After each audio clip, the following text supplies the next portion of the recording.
Robin Wright claims she didn't know Kevin Spacey beyond the time they spent filming together.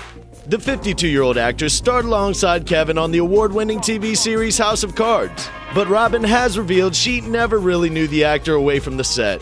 She explained to the Today Show, "Kevin and I knew each other between action and cut, and in between setups where we would giggle.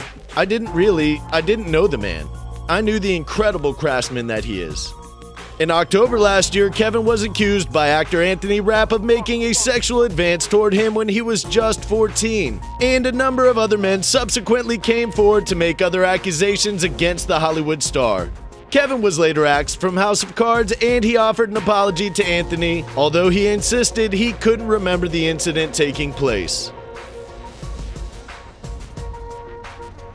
Can't get enough celebrity news? Like and subscribe so we can give you the gift of fire content all holiday season.